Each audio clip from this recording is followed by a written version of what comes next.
Tak mi ten miesiąc szybko śmignął, że nawet nie wiem kiedy. Witam wszystkich bardzo serdecznie na kanale Buzzgram i zacznijmy sobie informacją z PS Plus, a dokładniej o testowanym w Polsce Video Passie. Raczej średni dodatek, patrząc na to, co oferuje taki Game Pass Xboxowy, ale zawsze coś, postanowiłem więc sprawdzić.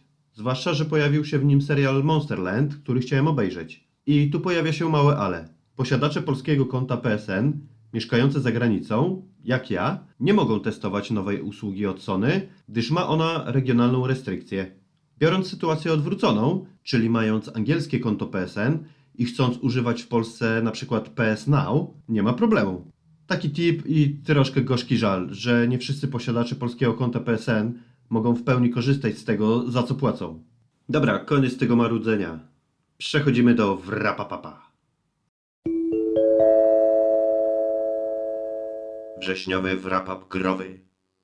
Ponarzekane na początek, lecimy więc z koksem. Wrzesień, podobnie jak sierpień, zaczął mi się intensywnie. W ramach zbierania materiałów do jednego z filmików wciągnąłem 3 gry jedną po drugiej. Erika, Late Shift oraz Telling Lies. No, tej ostatniej jeszcze nie skończyłem, ale myślę, że jestem blisko. Są to interaktywne filmy, niektóre lepsze, inne gorsze, ale wszystkie równie ciekawe. Materiał o nich możecie obejrzeć na moim kanale pod linkiem, który tu umieszczam. What does this have to do with me? Your father's case was... Tak mi minął czas do 3 września, kiedy to pojawiły się 2 gry, o których wspominałem już w oczekiwanych przeze mnie premierach na ten miesiąc. The Medium oraz Golf Club Wasteland. Zacznijmy może od przygodówki od Bloober Team, czyli The Medium. Pierwsze wrażenia mogliście widzieć na moim kanale. Grę już przeszedłem raz, bo jeszcze raz muszę usiąść, żeby zebrać znajdźki i zdobyć platynę. Powiem tak, gra ma super klimat. Lata 90., zniszczony ośrodek wypoczynkowy z czasów PRL to bardzo dobra lokacja na grę grozy. Także świat duchów, inspirowany obrazami Beksińskiego, wygląda świetnie. Muzyka? Majstersztyk. Robi taki klimat, że aż ciary przechodzą. Jednoczesne wpływanie na obydwa światy też jest super i niektóre zagadki rozwiązano po mistrzowsku. Historia głównej bohaterki i tego, z czym ma się zmierzyć, też jest ciekawa i aż chce się wiedzieć, co będzie dalej. Także użyczenie twarzy przez znanych polskich aktorów bardzo mi podeszło, chociaż przyznam, że jak z rozpoznaniem Marcina Dorocińskiego nie miałem problemu, bo nawet po ruchach można było poznać, że to on, tak z Weroniką Rosati miałem taki problem, że gdyby nie internety, to bym nie wiedział, że to ona. A się okazuje, że robi tu za główną bohaterkę. Jeżeli chodzi o sam gameplay, to przyznaję, że gra jest mocno liniowa. Nie da się tu zgubić, można ominąć kilka rzeczy i czasem zginąć, ale sama rozgrywka jest jak po nitce do kłębka. Idziemy z A do B, czasem przechodząc tym, a czasem drugim światem. Nie było tam nic trudnego, muszę przyznać.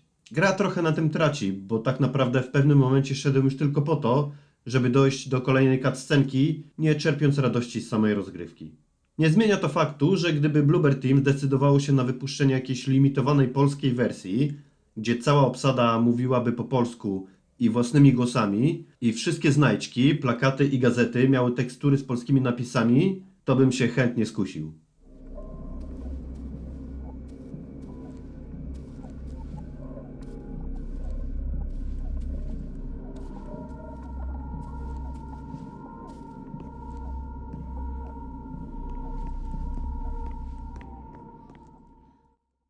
I jak już mówiłem, w ten sam dzień co The Medium na PlayStation 4 pojawiło się także Golf Club Wasteland.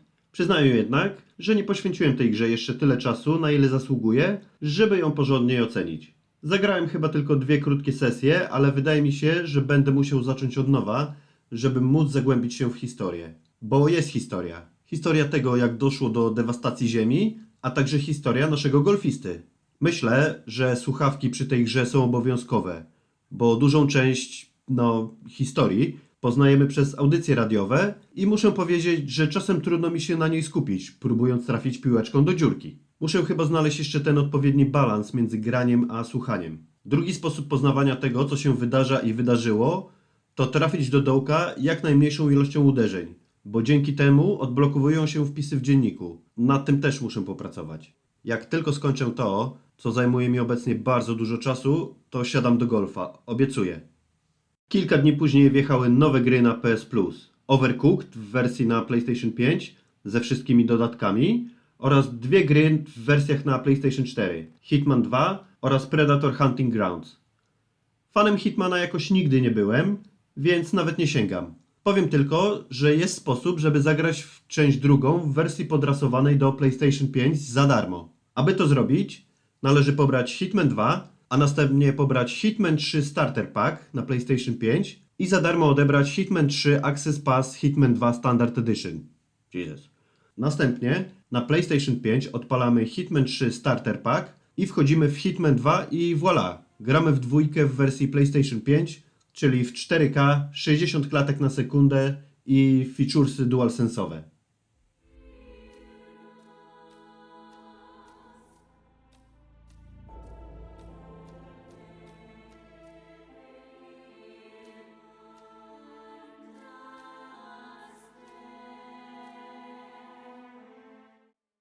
Overcooked też odpuszczę, bo już kiedyś próbowałem i samemu nie da się grać. Spróbowałem więc Predatora i bardzo się cieszę. Dzięki temu, że był w PS Plus, już wiem, że to dobrze, że go nie kupiłem. W skrócie, nuda. Nuda i popsute AI. Przeciwnicy komputerowi nie stanowią żadnego zagrożenia. Czasem po prostu stoją w miejscu. I nawet granie Predatorem przeciwko 4-osobowemu oddziałowi złożonemu z innych graczy ciągnie się jak flaki z olejem. Sterowanie jest toporne i w ogóle mało w tym frajdy.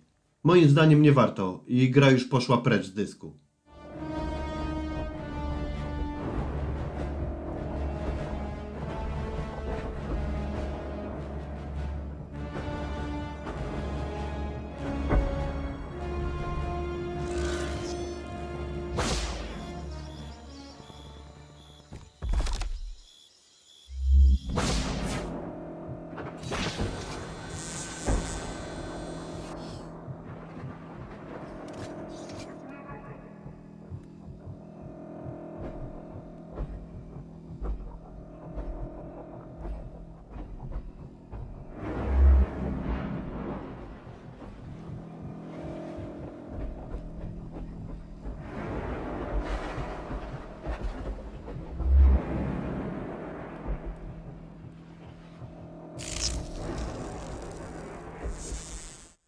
W ten sam dzień, po bardzo długim okresie nieużywania, odpaliłem w końcu PlayStation VR.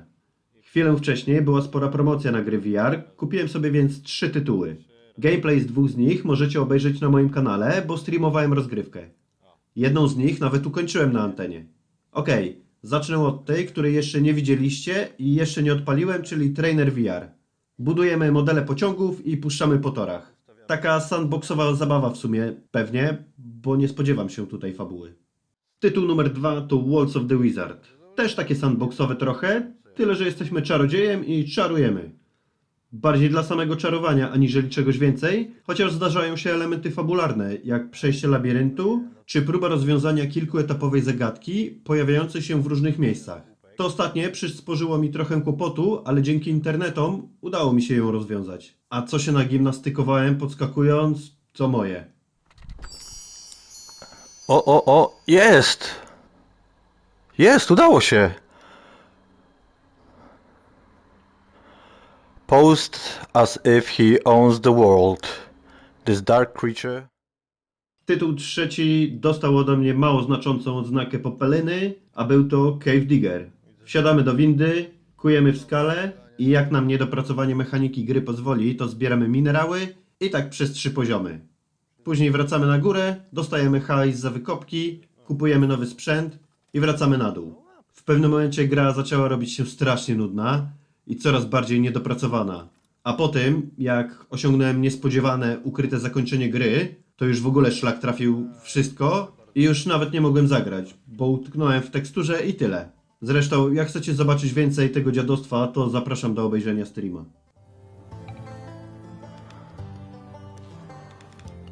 Dobra, jedźmy zobaczyć co tu jest. O, tu nie mogę, bo jest generalnie żenada.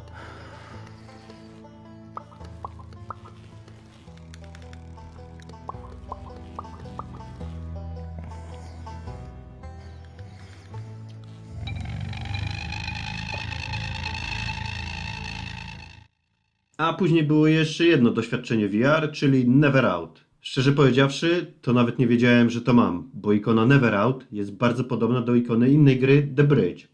Anyway, nawet to ciekawe. Taka gra logiczna inspirowana filmami z serii Cube.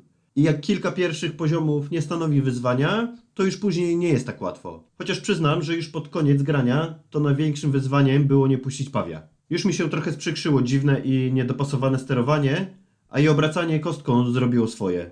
No i wdała się też nuda. Generalnie można pograć, tyle że nie za długo na jeden raz.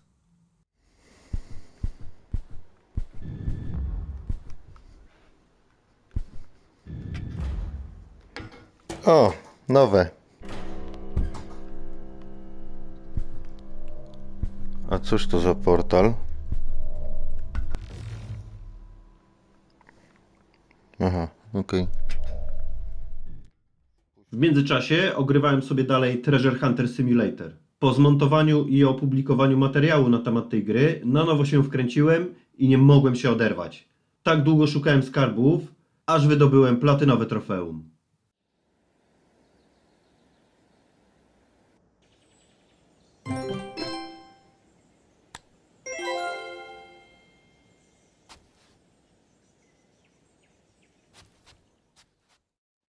W Zagrajmy w Treasure Hunter Simulator dałem tej grze 6 na 10, ale muszę zmienić na 7, bo po prostu uzależnia i za samo to zasługuje na ocenę wyżej. Ograłem też raz The Bunker, ale o nim możecie posłuchać więcej w filmiku o grach FMV, o którym mówiłem wcześniej. Na samym początku września zainstalowałem też świetną grę rytmiczną na telefon pod tytułem Beatstar. Jakby ktoś chciał się pobawić, to w opisie dam linki do wersji na Androida i iOS. Generalnie nawalamy w ekran telefonu w rytm muzyki. Ale nie to, że jakieś specjalnie napisane kawałki, nie. Mamy tu najnowsze hity, jak i kawałki sprzed lat. Jest tu na przykład The Weeknd, ten zagraniczny, a nie, że ona tańczy dla mnie. Jest Ariana Grande, może się też trafić Rammstein, Blondie, no jest tego sporo. Piosenki są na 3 poziomach trudności, a już na hardzie można sobie na niektórych połamać palce. O ekstremalnym nawet nie wspomnę. Za przechodzenie piosenek dostajemy punkty, które wymieniane są na skrzynki z zamkiem czasowym. Są dwie, że trzeba poczekać 3 godziny albo 5 godzin, a w nich znajdują się kawałki utworów z różnych gatunków. I jak uzbieramy odpowiednią ilość tych kawałków, to zostają one wymienione na losową piosenkę z danego gatunku. Oczywiście można też wydać prawdziwą kasę na zakupy, wiadomo. Gra jest naprawdę dobra i daję plaster miodu. Po raz pierwszy dla gry mobilnej. Oczywiście macie tutaj gameplay, ale bez muzyki, co by mi jakieś roszczenia o prawa autorskie nie wjechały. Mniej więcej w połowie września wróciłem też do Golf Club Wasteland. Zacząłem grać od nowa, ale tym razem w tryb wyzwania, gdzie na trafienie do dołka mamy określoną liczbę uderzeń. Muszę przyznać, że tak gra mi się o wiele przyjemniej, aniżeli w tryb fabularny, gdzie ta liczba jest nieograniczona. Jestem chyba na 18 dołku, do końca pozostało mi prawie drugie tyle i tak jak wcześniej było w miarę łatwo, to teraz zaczyna się bonanza. How about a 21st century love song remixed for the 22nd?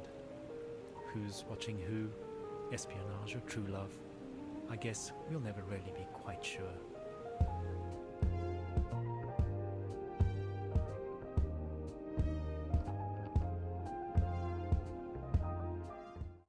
Golf Club Wasteland jeszcze nie skończyłem, ale pograłem sobie trochę więcej w Overland, o którym wspominałem już w sierpniowym wrap-upie. Więcej informacji na temat tej gry możecie też usłyszeć w poświęconym jej filmikowi Zagrajmy Wy.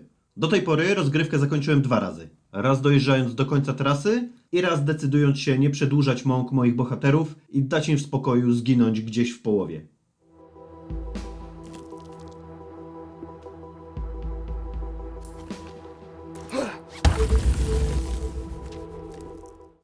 A zaraz po Overland wjechała długo oczekiwana przeze mnie premiera na PlayStation 4 i PlayStation 5, czyli Kena Bridge of Spirits.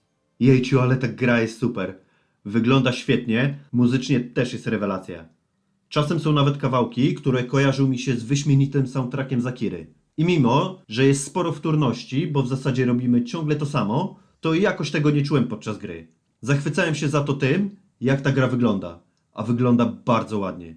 Grę już ukończyłem na poziomie Spirit Guide, czyli chyba normalnym. Udało mi się też znaleźć wszystkie czarne muminki.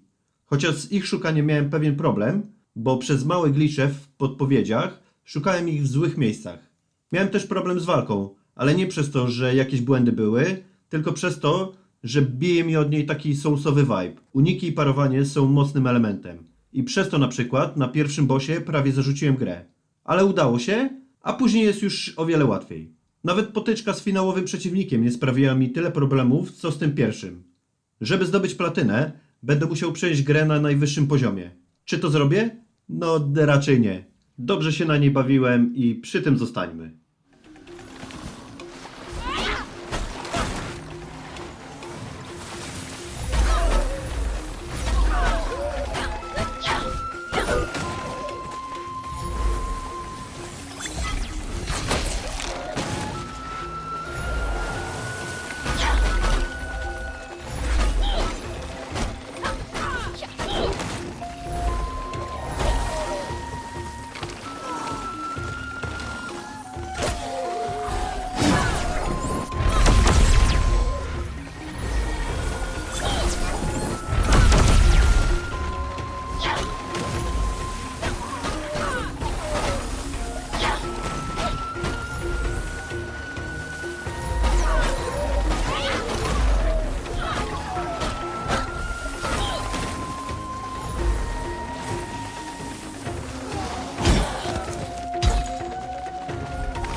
Na sam koniec miesiąca zrobiło się znowu intensywnie, bo po Kenie nie za bardzo wiedziałem, za co się zabrać. Niesiony nostalgiczną falą, włączyłem sobie więc Assassin's Creed Chronicles China, mojego pierwszego asasyna, w jakiego zagrałem na PlayStation 4.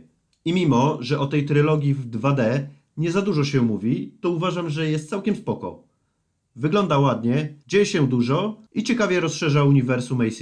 Jeżeli jeszcze nie graliście, to dajcie szansę, może wam podejdzie. Nawet w oderwaniu od tego całego szabęgu asasynowego jest to bardzo przyzwoity platformer. Familiar with my surroundings.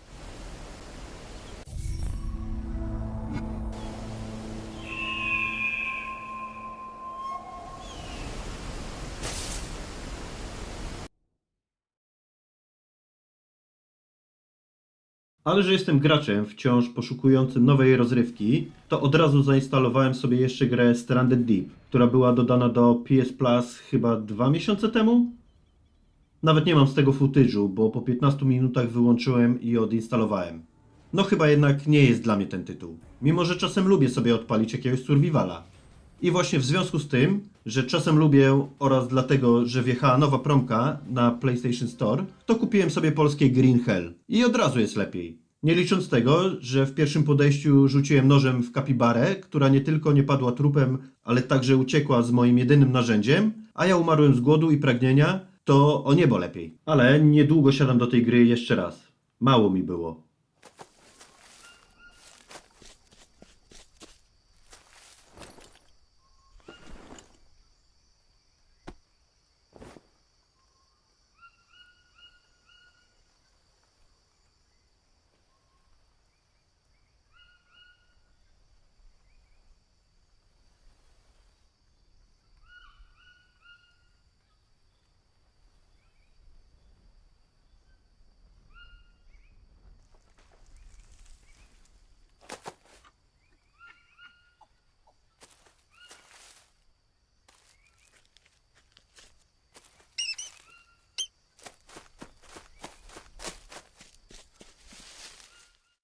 Kupiłem też Outer Wilds, dość dziwną, kosmiczną grę, w której nie do końca jeszcze wiem, o co chodzi, oprócz tego, że latam pomiędzy planetami.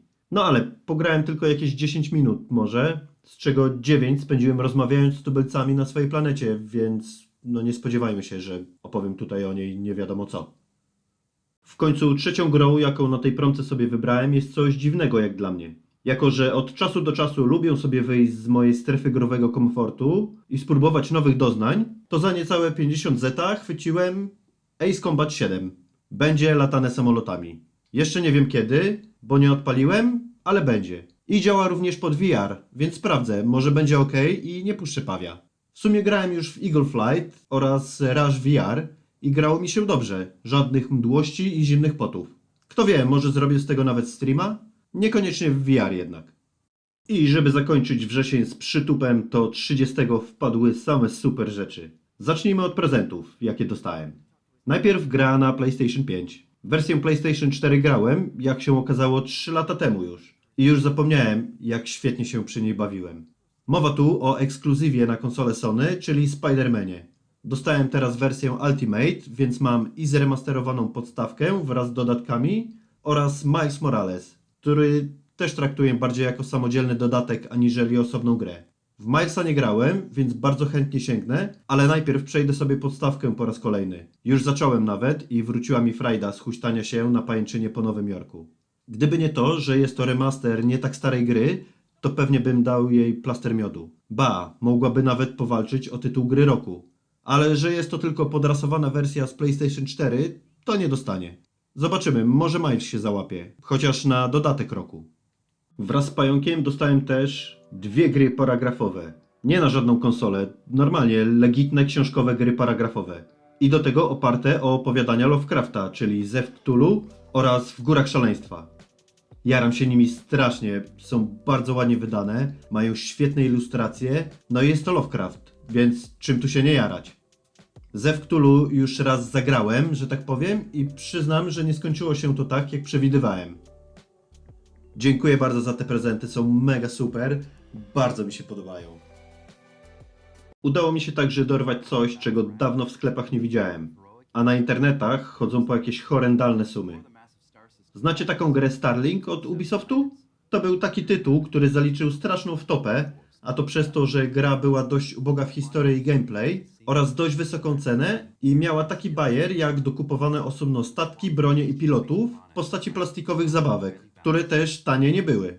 Się taki statek montuje na kontrolerze do gry, na przykład na PlayStation 4, pod PlayStation 5 raczej nie będzie działać, bo kontroler ma inny kształt, i podłącza się do konsoli i dzięki temu gra widziała, jakim statkiem latamy. Jak zmieniamy pilota czy bronię, to też na tym modelu i przez to, że mają wbudowane chipy, to gra wiedziała, że dokonaliśmy zmian i już w samej grze mieliśmy inne bronie czy pilota właśnie. I jak mówiłem, gra okazała się strasznym niewypałem, a podstawową wersję pudełkową, nówkę, z grą, z jednym statkiem, 2 broniami i pilotem można kupić za jakieś 25-30 zł. Albo 5 funtów, jeśli jesteście w Anglii. Ceny dodatkowych elementów też spadły w pewnym momencie na łeb na szyję i po prostu wymiotło je ze sklepów. Okazało się jednak, że mój lokalny sklep z zabawkami chyba trafił na jakieś stare zapasy i mają całe mnóstwo tych dodatków. I to w takich cenach, że szkoda nie wziąć. Zestaw 2 broni z 5 funtów przeceniony na 50 pensów. No to wziąłem 3 różne. I pilota za funta. Promka jak się patrzy. Chyba przejdę się jeszcze, żeby kupić 2 różne statki, jakie tam mają, bo też są mega tanie. Alright, that's all of it. The data's a little garbled, but I gotta read on that SOS.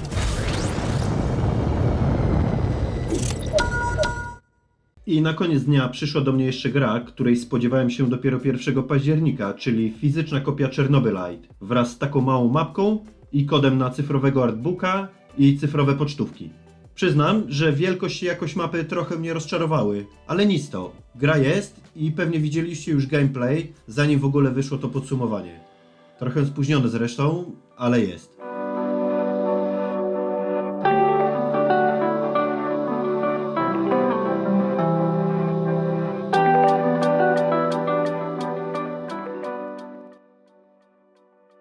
I to by było na tyle we wrześniu. Jak mówiłem, jakiś taki krótki i intensywny ten miesiąc był, stąd opóźnienie. Wybaczcie, postaram się ogarnąć szybciej następnym razem. Okej, trzymajcie się ciepło i do następnego razu. Na razie. Cześć, cześć.